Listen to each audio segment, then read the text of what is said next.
everyone, my name is Jessica Campos, and I'm an engineering manager at a startup called Instabase. I'm really excited to be here speaking with you all today, not only because this is my first conference I've spoken at, either in person or virtual, but also because I live in the beautiful Bend, Oregon, so it seems fitting that my first conference would be CascadiaJS. Today, we're going to go deep into a seemingly simple function called window.open, and there's a lot more to this little function than meets the eye. Where this all began for me was where things often begin in JavaScript land, and that was with a project I was working on. This time it was a project for work, and I want to show you all what I was working on. So ignore everything from this part down. What I want to catch your eye first is this monstrosity that we have going up here. We have a lot of tabs of our product Instabase open, and this is a very common thing to see with our users. So you might have lots of tabs of the same app open. You might even have the same the same file open in multiple tabs. And this is a self-perpetuating cycle. I'm not able to find the thing that I want to open, so I open it again. And now I have even more tabs, and it's harder for me to find the things that I have next.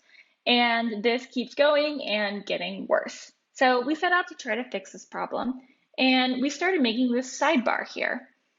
What we wanted to do was be able to show users which apps were already open so that they could at least know, okay, I already have this app open, so I shouldn't create a new tab of it. I should look for it. All right, cool. I got to work on this. And the first thing I did was create an A tag. I'm sure some of you all have come across this in your line of work before. This is an A tag with an href that is blank page and a target that is blank. And could someone please type in the chat what they think will happen when we click this button for a fun surprise? And just warning you all, this will be a very interactive session, and get your typing hands ready. Okay, so when we click this button here, what will happen is a blank page is created. Great. Excuse the Taylor Swift reference, please. I hope it lands with at least some of the population, but this is a blank page and it has no name. Okay, great. I'm sure a lot of you all expected that to happen. And let's go on to the next act, the typo. I was going along my merry way and I accidentally made a typo. Please put in the chat what you think my typo here was. Okay, I'm sure someone has said that I'm missing the underscore right here. So instead of underscore blank, this is just blank. What will happen here this time? How will my bug show itself? Well, nothing at first. It's got no name. Okay, this is what we expect to happen. And we keep going. I'm clicking around. I'm going between pages. I'm testing things out. And I click this again. And something happened here that we didn't quite expect. I'll do this again in slow motion. I clicked this, and instead of creating a new tab, it actually went back to this tab that I had opened earlier. Let's investigate this a little more, and I'm going to drag this huge bubble up here so you can see my console. If I type in window.name here, the window name is blank. This window doesn't have no name. The window name is actually blank. So what happened here was it saw that the target here was blank, not underscore blank, and it opened the tab whose name was blank. All right, this is kind of cool. And I started thinking, could we turn this unintentional bug into something for the product? So I started experimenting a little bit. And I think this is really the fun part of what we get to do is kind of go down these rabbit holes of how does this thing work, especially when there's not that much literature out there on it. And I want to take you all on this journey with me that I actually went on before. Granted, my process was a little unorganized, a little organic, and involved a lot of me opening consoles, typing in window.name, typing in window.open, forgetting what I had done, having to do it all over again. So we'll go about this in a little bit more of an orderly fashion. But this is basically what I did when I was trying to figure out how all this stuff would work. What we have here is a nice little interface where we'll be able to type in what we want the name of a tab to be, And then when we click open tab, it's going to run window.open. The route's going to be /new tab, and it's going to use that tab name that we just typed in here. We're going to use window.open instead of an A tag just because it's a little bit more easy to do dynamically and use in the product. So let's confirm first what we just found. I'm going to open tab 1. Okay, great. We have tab 1 right here, and I know there's a lot of information right here, so I'm just going to give you a quick tour. We're running window.name to see that this is tab 1, and then I'm also having the title right here set to tab 1. That's just a fancy little useT title hook, just for context. Title and name are different. Name is internal to the window, and then the title actually gets displayed up here. It's just because of my hook that this is showing tab 1 right here. It also tells what the current route is. The current route is new tab. And then down here, we have a couple of different things that we can do. So one is that we can change the tab name. We can also change the route, and we can open another tab from this window as well. And we're going to play with all of these, but first of all, let's go back to our original goal of confirming what we just saw. We have tab 1 open. Let's try opening tab 1 again. So what do people think will happen? Is this going to open a new tab or refocus the existing tab 1? New or refocus? Type it in the chat. New or refocus? Okay. And the answer is we confirm that it's going to refocus. I also want you all just to know the background color did change. Background colors are being randomly generated, so it means that it rerouted the tab, basically refreshed the page. Okay, cool. We were able to confirm our first finding, which is that running window.open for a tab name that already exists shifts focus to that tab. Great. The first thing that we're going to experiment with is renaming the tab. I want to know if I rename this tab, am I still able to focus it? Okay, let's rename this tab 2. All this is doing is saying window.name is equal to this. Great, we can now see that this is called tab 2. Okay, if I go here and I type in tab 2, what's going to happen? Is it going to know that that window was renamed to tab 2 and refocus it? Or is it going to create a new tab with the name tab 2? Because it still knows this tab by the name of tab 1. All right, so what's it going to be? New or refocus? New or refocus? The answer is refocus. Okay, so it was able to tell, it knew somehow that this name of this tab was now tab 2, and it was able to focus on it. It's literally that string giving it a reference to it. Okay, let's try real quickly tab 1. Is this going to open a new tab or refocus what is now tab 2? New or refocus? This is going to create a new tab. All right, we're back where we started. We have a tab 1 and we have a tab 2. Clean things up a little bit. We're going to exit out of tab 2, go over here, and reveal this finding. If I rename a tab, then use the old name to try to open it, a new tab will be opened. If I use the new name to try to open it, the same tab will be focused. So we can rename these tabs and their parent will still be able to focus them.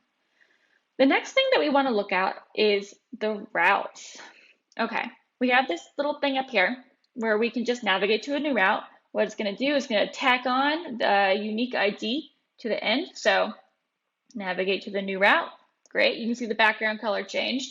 We're on a new page now, and we're at this new route. And my question is, this first parameter here, which is the route that we're going to, is new tab. So will I still be able to navigate to that tab even though the route is different? We use that name that we know it knows, tab 1. And all right, is it going to be a new tab or is it going to refocus tab 1? New or refocus? It is refocus. Okay, even though it had a different route, it was still able to refocus this. And you'll see that now we're back at /new tab. It's replaced that URL with this one. So our next finding is that a tab whose route has been changed can still be focused. Let's go down this route line of thinking a little bit more. And I think this is where it gets interesting Because from a product perspective, it's like not super ideal that we reroute the page when we go to it. Ideally, we'd be able to keep the tab in whatever state it's at if our goal is to be able to shift to something that's already open. So I'm actually going to go onto this little part right here. And it's very similar to what we saw on the other page. We'll just be able to open a new tab. So I can type in tab 2 here. It'll run window.open, where the route's the first parameter and the window name is the second one. Open new tab, tab 2. Awesome, we're there. And now I'm going to use this little feature I put in, this checkbox. When I uncheck it, we're going to send undefined as the URL instead. And when I click this, it's going to navigate me to tab 2, as we expect. But I want you to notice something here, that when I do this, it's still that same beautiful shade of teal green, dark green, I guess, that it was before. It hasn't actually refreshed. If we pass undefined as that URL parameter, it's not going to reroute the tab. Okay, now we're getting somewhere. This is kind of cool. Focusing a tab using a URL will load that URL, but opening it with an undefined URL will not change that tab's URL. This is all fine and dandy. So far, we have been opening tabs. We've been going back to the parent and trying to refocus them. But this isn't super useful to us if it's this unidirectional thing where the parent can only open the child. Our question is, can the child open the parent? Can siblings open each other? Can this aunt-uncle relationship open each other? Let's do some experiments. So let's start with this. Let's open up tab 2 again. So tab 1, open tab 2. Can tab 2 open tab 1?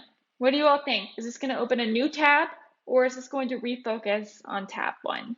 New tab or refocus?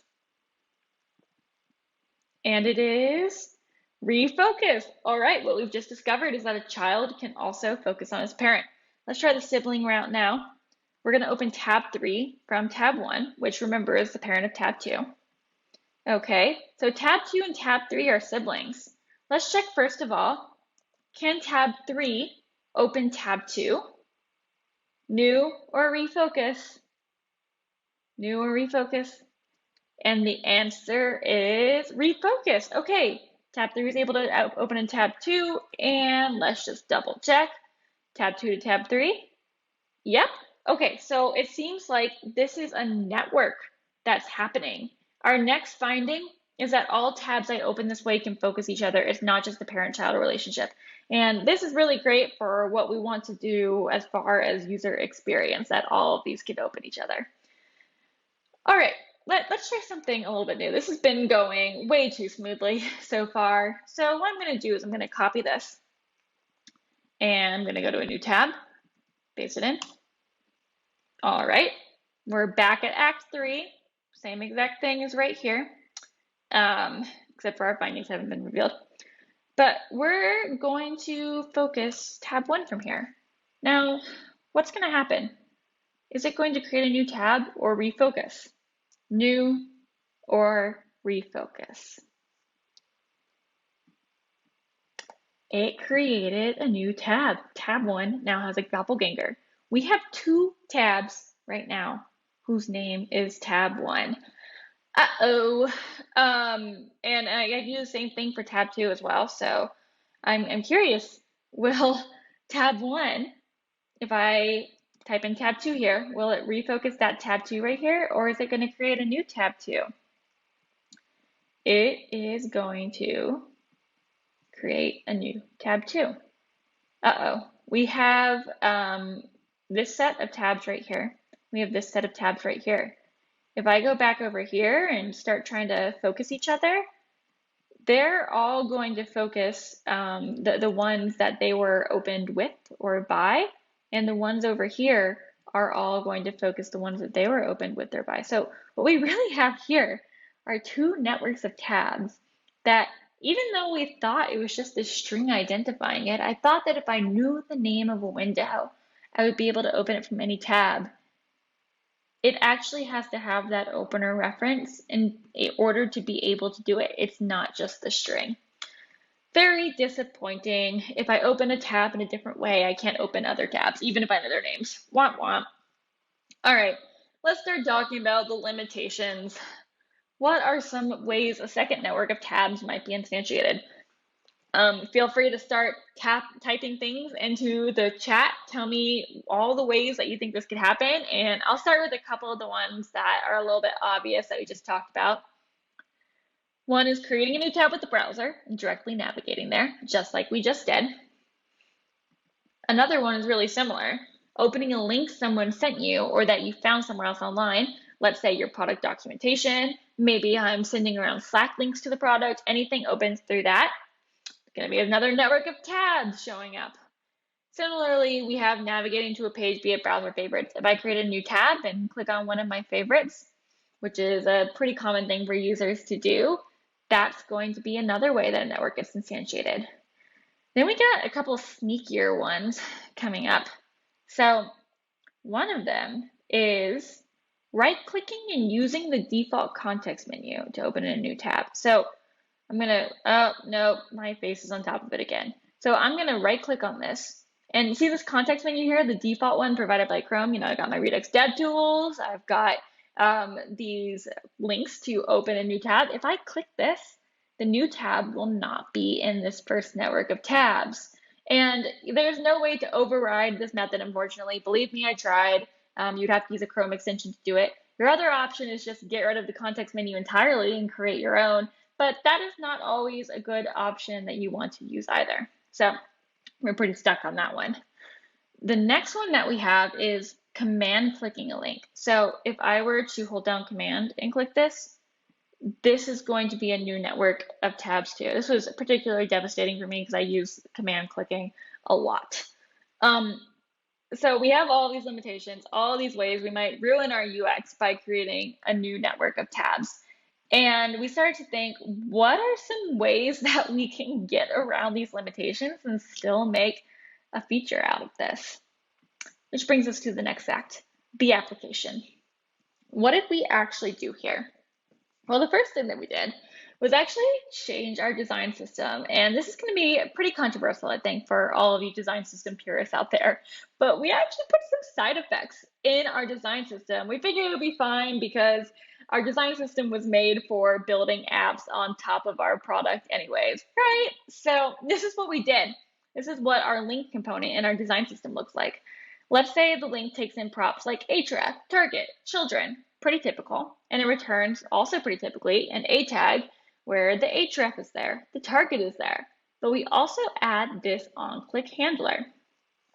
In this handle click function, we're first of all checking if the target equals blank, which means that the consumer of this component wants it to open in a new tab, or if the meta key is being held down, which means that the user wants it to open a new tab. If either of those are the case, we're going to prevent the default of the event, which here is navigating to the new tab, and actually do it ourselves. We're going to run window.open with the href and give it a UUID so that this tab has a name. Okay, let's try this out. And I'm going to get rid of all these guys. They're muddying the waters. And I'm going to click on this. Its target is blank. What happens here? Great. It has a name that is this unique ID that has been generated, which is what we expect. And let's command click this. And we've got another one right here, also with its ID. So those are working as expected. I want to point out something kind of cool about this though. Watch these very carefully this time. So I click this, it goes to the new tab and focuses on it. And now I'm going to command click this. And something different happened here. And it's that it didn't focus on this tab. Notice that it's running the exact same code here. It's preventing the default and it's running window.open. Usually when you run window.open, for any of you who have written this line of code before, it always focuses on the new tab. This is a nice security feature to have. Otherwise, me, as the engineer, I could go and say window.open, window.open, window.open, and create a ton of windows in the background, crash your browser, it would be bad. So instead, Chrome enforces that if you use window.open, you need to focus on the tab.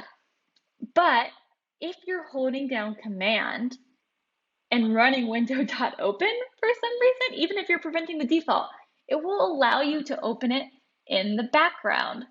I have no idea how this works. If you know a lot about Google Chrome and how this might work, come talk to me. Interested to hear, type it in the chat.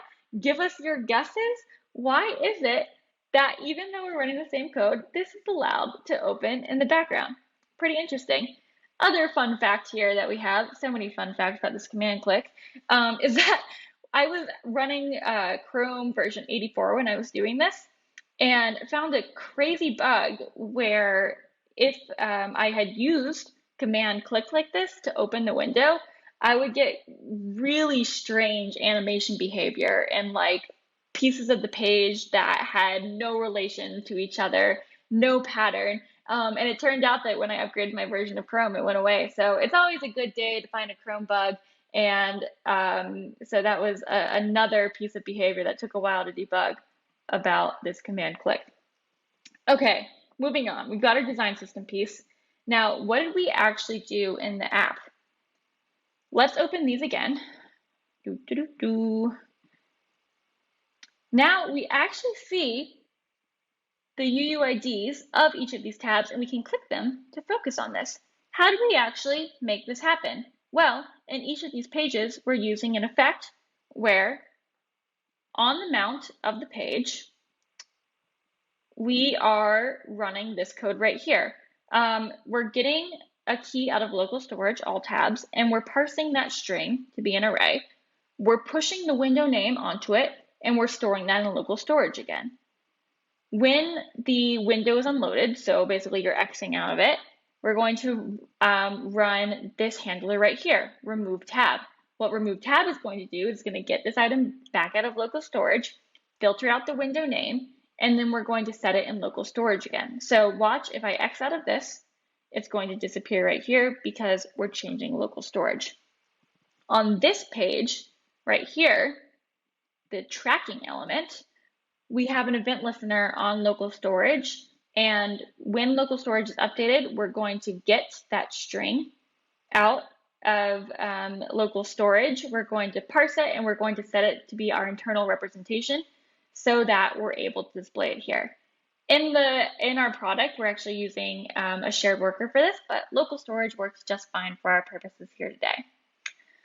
All right, so I'll show you the finished product real quickly.